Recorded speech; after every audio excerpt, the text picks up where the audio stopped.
Hello and welcome to the latest edition of Lunchtime Learning. I've got a special guest today from down under in Sydney. So Harry Rizk, welcome to Lunchtime Learning. Thanks very much for joining us.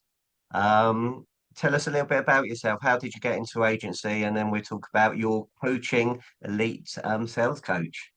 Yeah, thanks very much for having me on, Stephen. I'm a big time fan. Hopefully, your listeners and audience get some value out of what we discussed today. I got into agency around 2022. It was quite by coincidence. I was working in the construction industry for about 3 years in sales management across sales and marketing. Typical of recruiters in our industry, they reached out and said, Harry, have I got a job opportunity for you? And I got in and haven't looked back. It's been probably one of the best decisions I've made in my life. Okay, so let's talk about construction. So what lessons did you learn from that you brought into agency? Well, the industry that I represented in construction was residential home building, and the number one thing that I took from that was that naturally sales is all about process.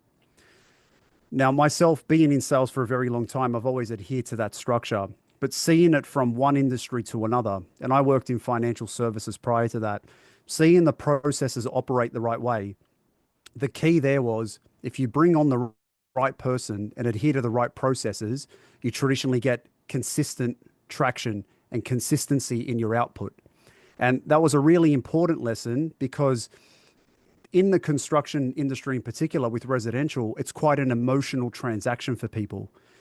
For so many of our clientele coming through, they'd envisaged that moment of them transacting and selecting that floor plan for, well over 10 to 20 years. So following the process and something that's been built for many, many years prior to my arrival was critical to actually helping those people live out their dream. Okay, well, consistency is my favorite C word, so we'll come back to that. So, in construction, then who did you go to work for in agency?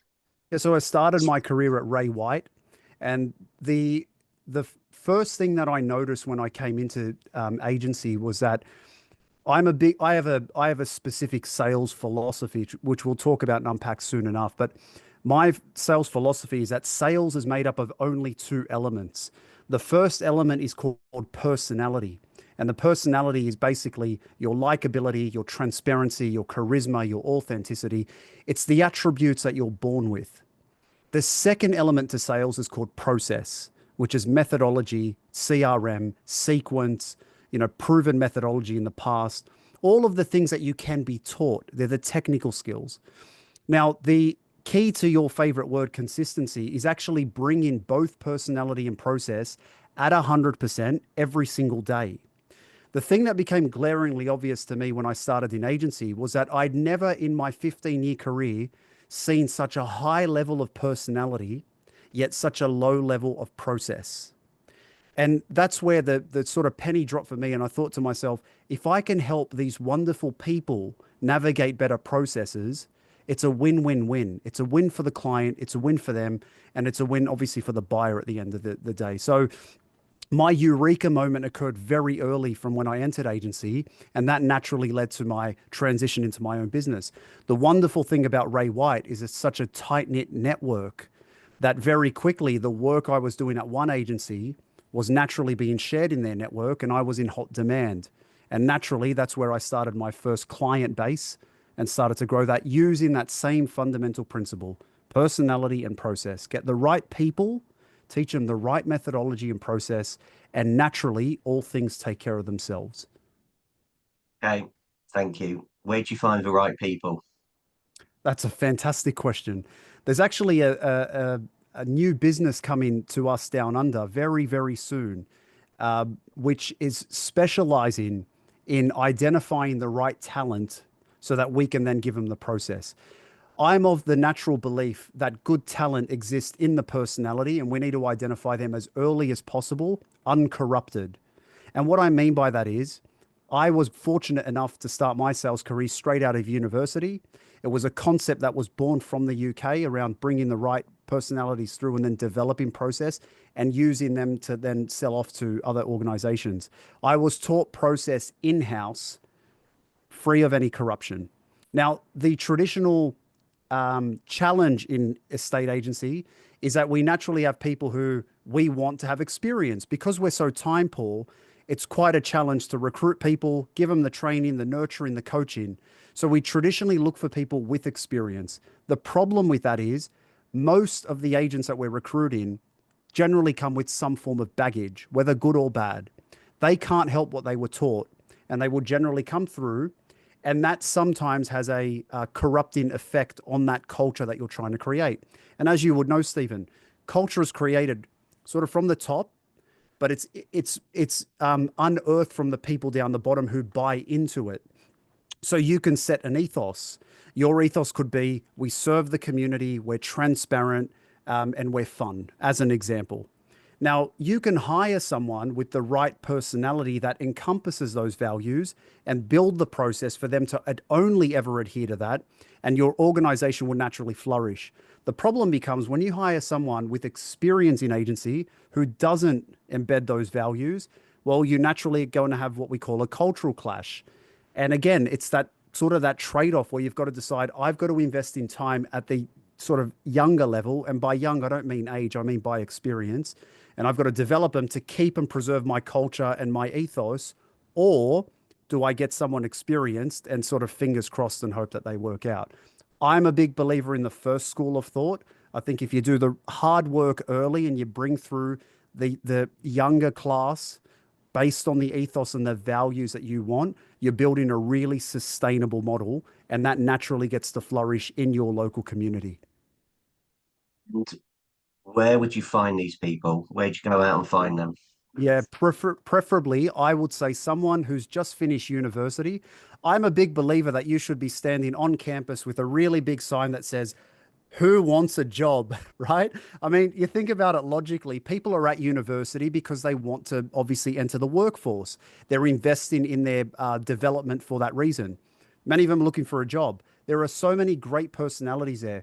And the one thing I love about university is that people have chosen to sacrifice after school a few years of their life to better themselves. That naturally has its own characteristic as a personality trait. So they're actually great recruits. They're generally loyal. They're willing to do the hard yards. They're willing to sacrifice. So I would say to most people in agency, go to universities, go to colleges, go to places where people don't just look for money immediately after school. They've got really good values and they're looking for something long-term and sustainable. And like I said, get permission from your local council, hold up a sign and say, do you want a job? Because we're hiring. Start that discussion, and very quickly you'll identify those right personalities that fit your culture. Okay, so what sort of profiling do you use in order to find out whether they're the right match for you? Yeah, well, I mean, that's always the real tricky one, right? So there's psychometric testing and disc profiling, a whole range of different things. The best lesson I was ever taught from one of my mentors, Con Stathopoulos, said to me, Harry, if you can align your mind, your heart, and your gut together, then go with it.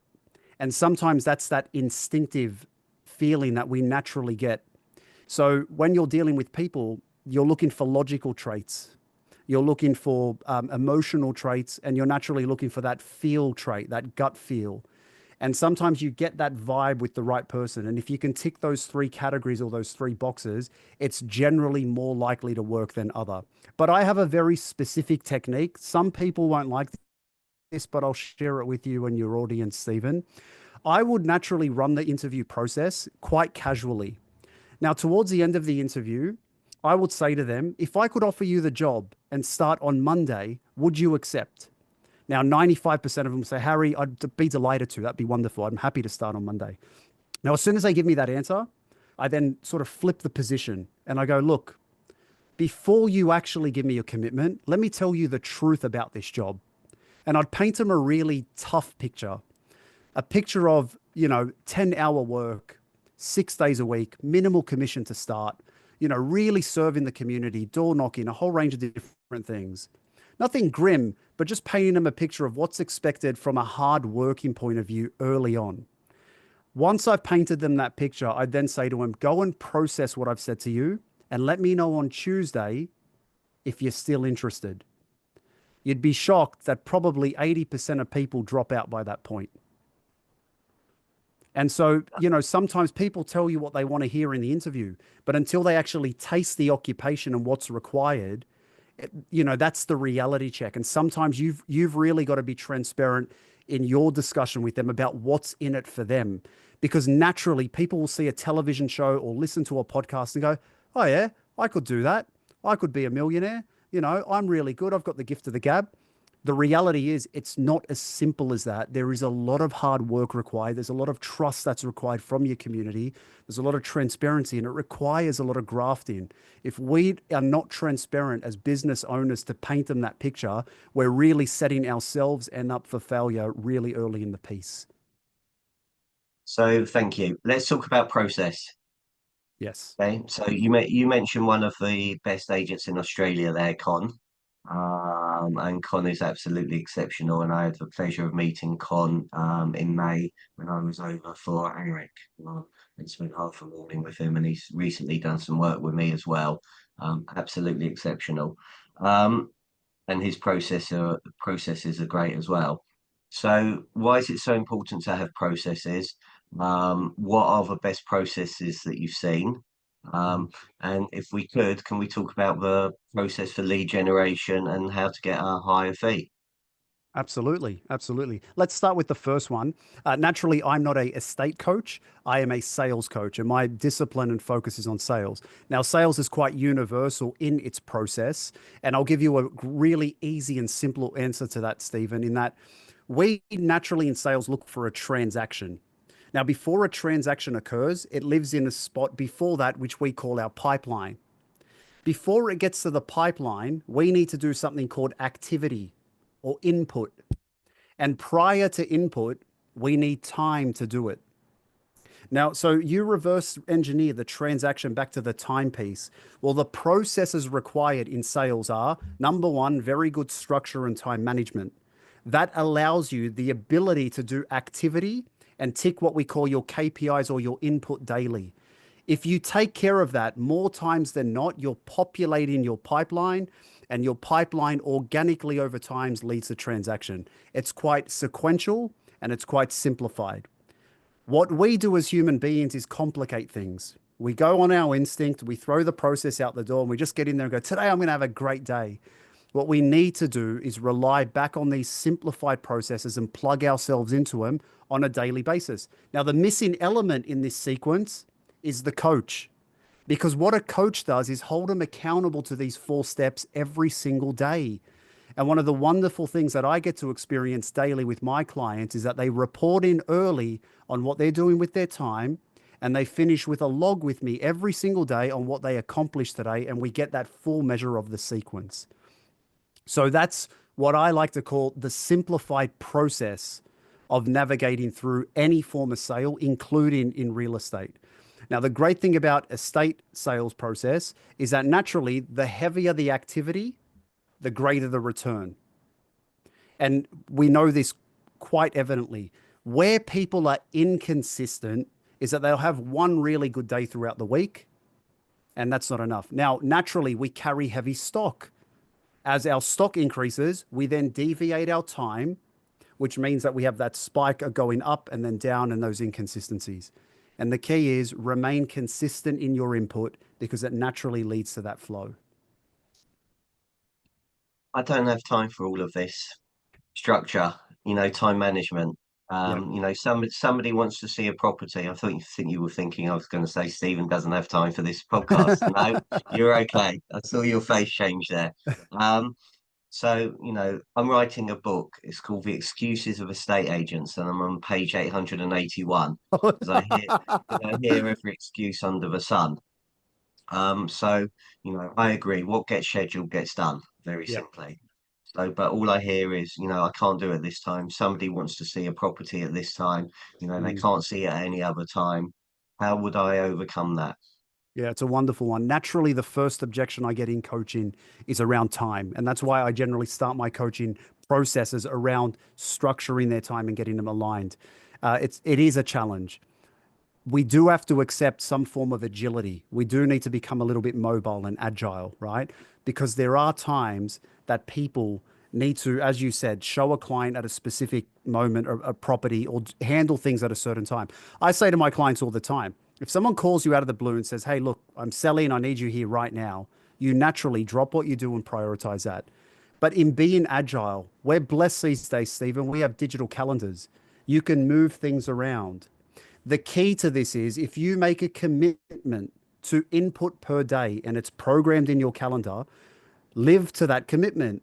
If it's 6 p.m. and you haven't done one call block that you promised yourself to do, well, don't go home till you do it. Or say, I will make up that time tomorrow where I've got another gap somewhere in there. So we can be agile. It's natural, but we also need to respect our own commitment to our input. And I'm very, very hard and fast on this with my clients. If they make a commitment to me that I'm going to hold them accountable to these things and they don't live up with it, I give them back their money and I walk away. I'm not interested in coaching someone who's not ambitious and wants to proceed and wants to do good. Okay, so structure time management is one. You mentioned four. What are the others, please? And what was the last one? Sorry, I Sorry, mentioned. you mentioned structure time management, and Yep. you said there were four in total. So what were the Yes. So, others? so the first one is the structure and time management. The second one is the KPIs or activity, or what I like to call input. These are the things you should be measuring and counting and not worrying about anything else. We get caught up very quickly in the fact that we're naturally not losing because we have negative confirmation bias. The thing you can control every day is your input. If you come to work and make a commitment to your input and live and die by that, you will naturally succeed because the input may dictate 100 calls outbound, 50 connects, two meetings of some form, face to face, 20 text messages sent out, and 10 LinkedIn messages outbound. As an example, that's called input. You can control that. If you do that every day for the next 5 years and fail, I'll quit my job, right? Okay, It you just heard it here doesn't first. occur. It's a really simple measure. And again, if people concentrate on input, output naturally takes care of itself. Now, that moves me to the third one that you mentioned, which is called pipeline management. The organic effect of doing the input is we are identifying people who are naturally in a position to transact at some point. That point will be determined by their motivation and situation. Sometimes it's immediate, which we naturally would call hot. Sometimes it's in the medium term, which we call warm. And sometimes it's not for a number of years, which we call cold per se. This pipeline here and how you nurture the people that live in that ecosystem is critical to that output, that final stage where we transact. If you've nurtured someone for 2 years and you have a relationship with them and they appreciate the value you've delivered to them in that 2 years, in that ecosystem, the probability of them transacting with anyone else is next to zero. And the key around this process is, do you have the right tool to manage and build this pipeline effectively and continuously nurture it? Because if you just do that, the transactions will take care of themselves. It's almost guaranteed. Okay, and what's the final one then? Well, the final one is the transaction, right? Yeah. Now, that comes down to this very fine art of what we call a listing presentation. Just like in all sales, this would naturally be called what I teach my clients a sales pitch or a sales presentation. And there are a number of natural steps that you would go through or scientific steps that you would go through in any sales presentation, including who you are, what you do, how you do it, why you're the best choice, when you can do it, what the return on investment naturally is, and then what the next steps are or the timing. Now, most people naturally know that these are important because human logic would dictate that if we had a checklist to transact on any item or service we buy, they're the things we want ticked off. So, no different than in a state agency where people need to present to a homeowner these value propositions and get them to tick off. I always say to the agents that I work with, think of it as a scoring system where you can get 5 points per topic. Now, so long as you outscore every one of your competitors when they present, naturally, you're going to be gifted with the transaction or the ability or right to then sell that property. And I guess there's a final stage if you look at estate agency, because you still need to then sell the home, right? But that entire journey is probably best something you discuss with other experts in their field. I mean, I naturally have my opinion on there, but I generally run my process up until that point, and then we can get into the real nitty gritty of what we call the facilitation of a sale, because it's quite extraordinary. Many times I coach and speak with estate agents, and I ask them, do you identify yourself as an estate agent or a sales consultant or sales professional? And so many of them would naturally incline to the first. And I say, well, guess what? When you get to that final stage in the sequence, you're going to need sales skills, because you're facilitating and navigating two parties and one property. And that's quite delicate. And that's where sales expertise comes in: negotiation, leverage, urgency, scarcity, right? Creating the right context, the presentation, the facilitation of it all, right? The timing, so many elements in that. And you need to be a sales professional and really be proud of that to master that final step. Couldn't agree more. I just want to come back to you about pipeline management, and you talked about effectively what I would call getting people to become established clients, to become clients for life. In the UK, Mhm. we are way too transactional. So sell a property, that's it. They then go into witness protection, and I think their stats are 86% of sellers never, buyers never hear back from their agent that they bought from, which is absolutely crazy. So how do you change that?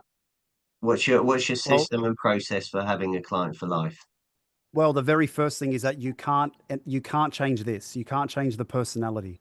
When we're hiring people, we need to hire people with empathy, with care, who want to serve their community, right? I tell all the people that I coach in a state agency, if you're not running for mayor in the next 20 years and winning by a landslide, this isn't the right occupation for you. You live to serve your community and you want to do it, and you get amazing gratitude from that. Now, that can only be in the person, and you can't change someone's personality. So it's critical that you hire the right people with the right ambition, the right values, the right ethos. Now, once they've got them, what you naturally need to do is build a process so that people aren't neglected. Because as you said, rightly so, we get caught up, we're busy. Our most precious commodity in this industry is time. So naturally, if you see in front of you 10 potential sellers, or someone that you've got to deal with who's not selling for 10 years, you're more naturally inclined to deal with the ones in front of you. It's just human nature. So building a process around non-neglect towards these other ones is critical. How you do that is by utilizing your CRM or a basic spreadsheet and having frequency of contact with every person that's on there, and just setting that as an example, as a bare minimum. Someone who's dealt with you as a client of the past should receive 2 interactions per year as a minimum. One of them is called Merry Christmas and Happy New Year's. Please have a safe break. And the second one is, hey, I'm just checking in and giving you an update. Things have changed in the past year. I'm going to send you an email just checking in. How are the kids? How are the family? How are these things? Now, remember, you have relationships with these people, so it should come organically. But the trigger points of both of those are programmed in your CRM to come back up. I always say to the agents that I work with, December should be the busiest period for you in terms of interactions and contact with your clientele, because you owe them at a bare minimum just to check in and well wishing. Because you'd be surprised, Stephen, how often that Christmas call ends up with, hey, by the way, we might be doing something next year. Good timing. Or, hey, you know what? My brother Bob's actually thinking of doing something. I'll be sure to pass on his number to you. Thanks very much for the call, Harry. I really appreciate it. So it's about not neglecting. And again, you build a process to it, but you've got to want it. Okay, so you talked about sales professionals. Who are the best sales professionals that you've seen out there, and why? That's a tricky one. Let's talk Look, about agency. yes. So, okay. Oh, so specifically to agency. Well, there's one agent. Um, he's, can we name names? Are we allowed to name names here? Yeah, can name names. All right. He is my favorite agent of all time. He's one of the greatest salespeople I've ever seen in my life. His name is James Natoli. He works out in Surrey Hills for a Ray White business. And every time people ask me that question about who's the best I've seen, and I instantly say his name, they go, "Why is that?" And I say, "He's by far the most authentic and transparent sales professional I've ever seen in my life. He has the ability to speak to a client face to face on the phone, and then speak to his parents, and then speak to his friends, and then speak to his colleagues at exactly the same level every single time." And so what you get is this genuine approach. You get his true character.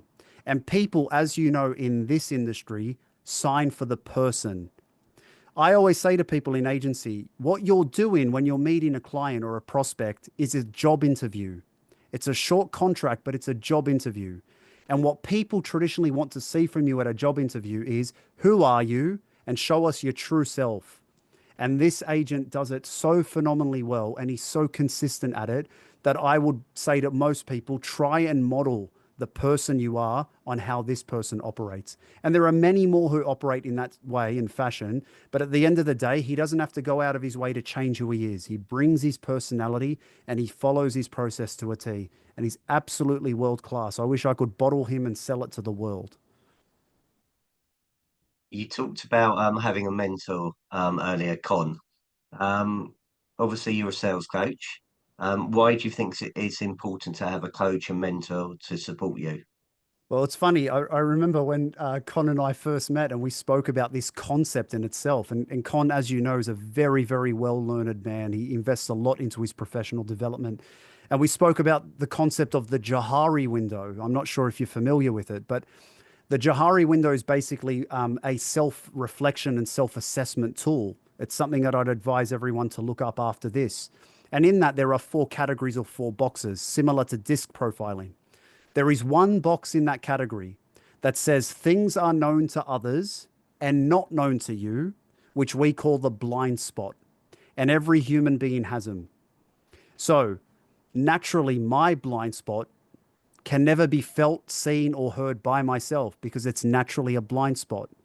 By having a mentor or someone that you respect, someone whose advice you look for, who can critique you on your blind spot and nothing more, is so powerful that every single person in any level of a sales profession should be investing in. I tell all of the clients before I sign them up that my singular job is to expose their blind spot and to create pain, because it's actually painful. No one likes to be criticized. When Con would criticize me about something I'm not doing well, I would naturally not take it well and it would hurt. But a few days after reflection, I would naturally think he's made a wonderful point, and it would be a similar advice I would give to others.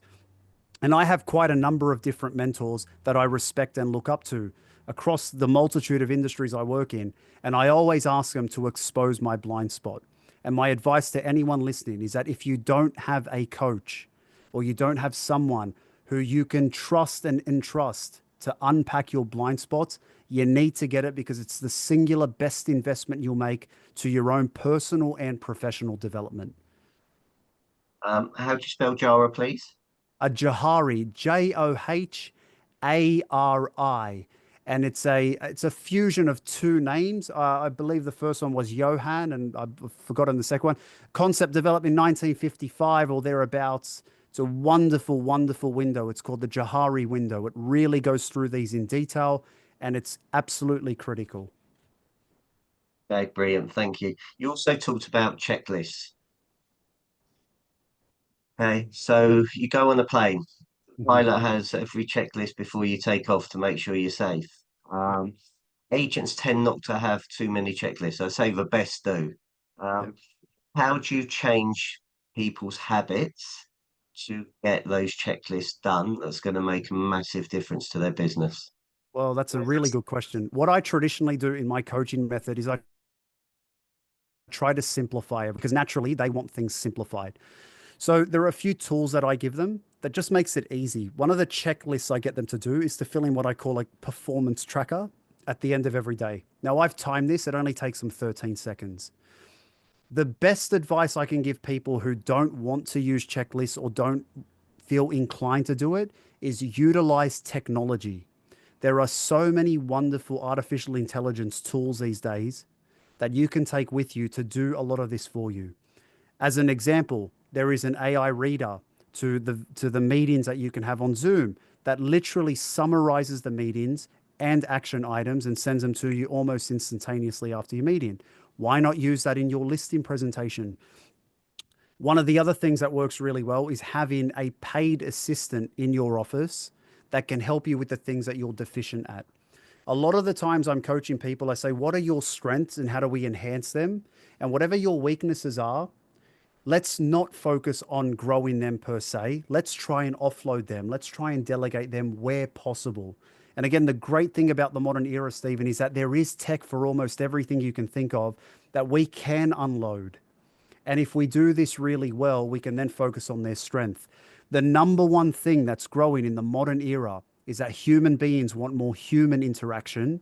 And so if we can navigate our skill set into that and leave the rest of technology, we're really onto something sharp because that's what people are paying over the top for, and rightly so. Dave, thank you. So I know you were at the McGraw Kickstart event this year and doing some speaking. So can you share a couple of things there? I know we've most probably done the first um, first third of a year, me up to that. So 9 months ago, I don't know where time goes, absolutely crazy. So if people haven't hit their pipeline, done where they need to be, what do they need to do to get back on track? Yeah, it's a great question. So I was so honored when John invited me to be at that event for McGrath. And as you would know by John and his image and his reputation, he's an absolute champion for this industry, for this nation, and well beyond. And one thing that he absolutely sticks to his gut is he's very, very process driven. He's all about bringing the right people on and driving the right processes. And that's why we aligned into what we spoke on. My advice to anyone who's not on track at the moment is go back to basics, realign your processes, and go back to the things that naturally make all people successful. Input. I always use analogies like fitness and bodybuilders. We look at a bodybuilder and we say, geez, wouldn't it be good to have that chiseled body? What we don't realize is the 2.5 years of absolute process and discipline they went through on a daily basis, on a consistent basis. We can't make 100 calls in one day and expect to get 10 listings tomorrow. It doesn't work that way. You need to go back to basics and be consistent and repetitive. And if you plug in the right processes, that naturally becomes easy. So go back to basics. Okay, brilliant. Thank you. Harry, if people want to get hold of you, how do they find you? Yeah, well, there's my business is called Elite Sales Coaching. My website is Elite SC, S for Sam, or S for Sales, C for Coaching.co. I'm also on Instagram. I'm on LinkedIn. I've got my mobile number on my website as well, and you can email me or send me an email at any time. I'm local in Australia, but I do work all over. I understand sales. I've covered quite a number of different industries. I actually work for professional sporting organizations at the moment, different trades, construction industries, financial services. Sales is sales. It's exactly the same. It's all about one thing, enhancing our ability to grow revenue by utilizing process. Human beings are the most important element to all businesses and sales growth. And I'm on a journey to really help them enhance their process so that they can help with that growth. And if you want to come on that journey, it would be my absolute honor to help anyone who's listening. Please find me online at any time. Brilliant. Well, look, thanks for your time. Thanks for being a great guest. Everybody, thanks for listening and watching. Please like, subscribe, share as well. And until the next one, have a good day, everybody. Bye.